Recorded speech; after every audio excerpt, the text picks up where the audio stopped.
that I was appointed by the Romanian government as responsible for the dialogue with French authorities on the subject of Roma issue, and it is because my task in the Labour Ministry of Romania is in fact related very strongly with social inclusion policies. I am coordinating a lot of departments which, putting together their policies, will lead to a better social inclusion, not only for Roma citizens, but in generally for Romanian citizens. During an interview, the reporter told me that there are criticisms among some NGOs that I was appointed in this position without being Roma.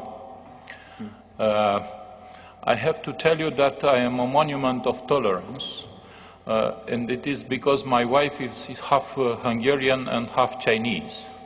My wife is Protestant, I am Orthodox, so please take into account that this approach is not a proper one.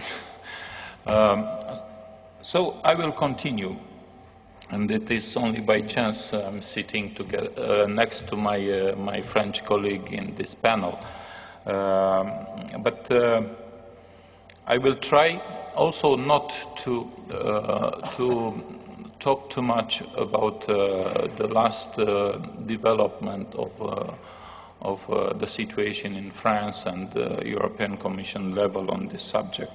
I will try to come back to the general subject, which is inclusion policies at European level. Since I started to work on this subject, the key word I consider on this subject is coordination. And when I speak about coordination, I understood that it's necessary to have a better coordination of the policies at the national level. I understood we need a better coordination in relation between the member states, particularly with France in that case, with Italy or other states. But it's necessary to have a better coordination of the policies at the European level also. Let me get some more in details. Speaking about financial support, I heard some opinions that once European Commission, European Union offered the financial support materialized in European social funds, that is enough. European Union fulfill their task regarding the social inclusion of Romanian citizens in general and Roma citizens in particular in Romania.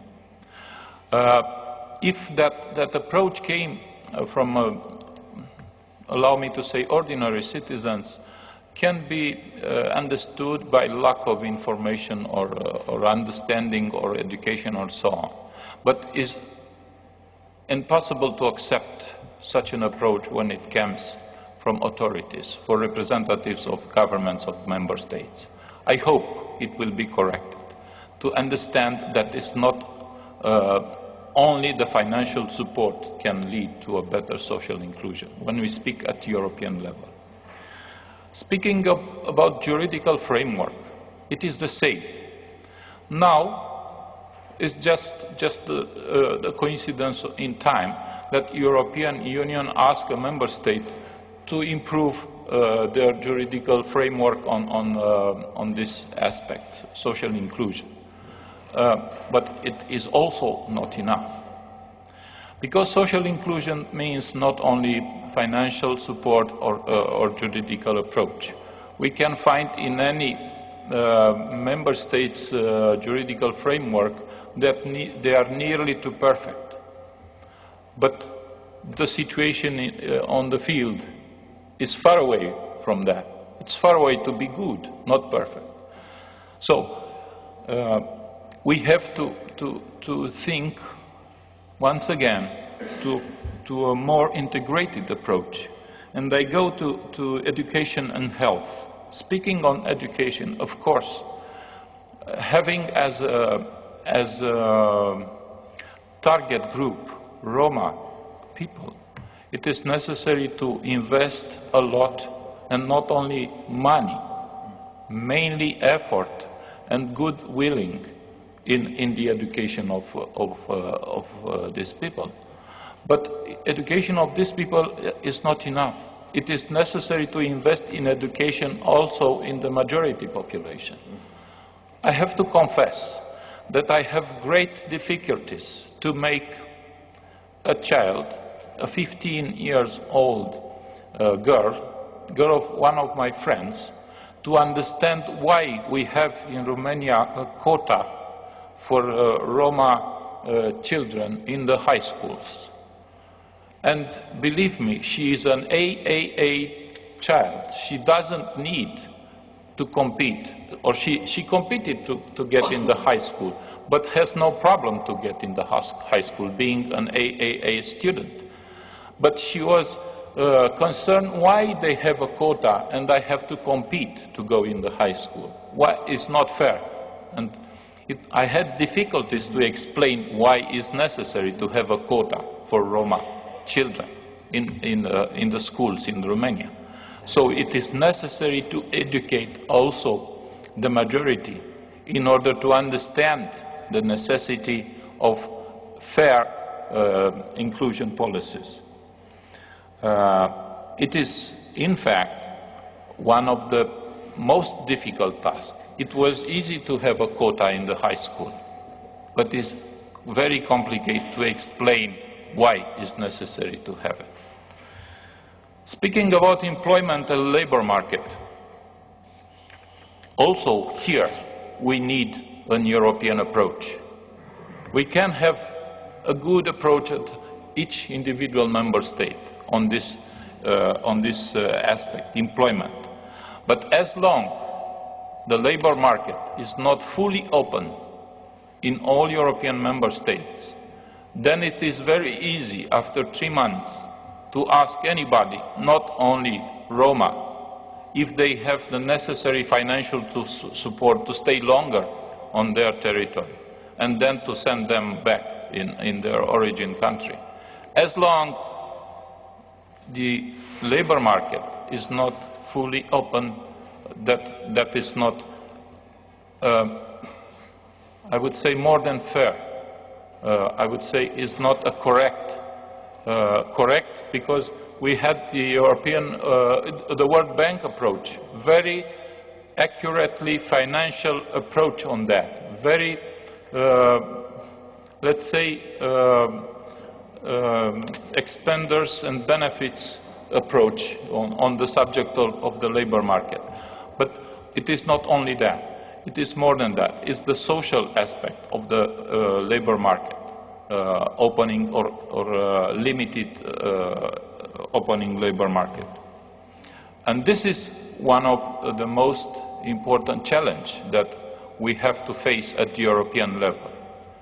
It's still possible to keep labor markets in the member states halfly open, or it's necessary to have another kind of policies. This is also a part of the social integration policies at the European level. But there is another aspect here. There is the discrimination aspect regarding the labor market. And here, I think enforcing the social dialogue, involving the employers' associations at all levels should be a very important aspect of an integrated approach of social integration policies, inclusion policies. I am coming back to the coordination between member states and EU policies. And I will end soon with this subject. It is extraordinarily welcome the next conference in Romania on the way the European funds they are used and absorbed on these projects. What I have discovered, and will be a subject to be discussed in the next EU conference on this subject, it is that there is not possible to have integrated projects financed. What I mean, you can use a line of financing for housing. You can use another one for health. You can use another one for education. But you cannot use any of them for projects including housing, education, health, and vocational training. We should change a little bit, because it seems to me that that is only a bureaucratic problem and we can solve it very easy. This is another way of thinking the coordination of EU policies with the member states' policies. Thank you very much for your attention, and thank you very much for inviting me here. Thank you.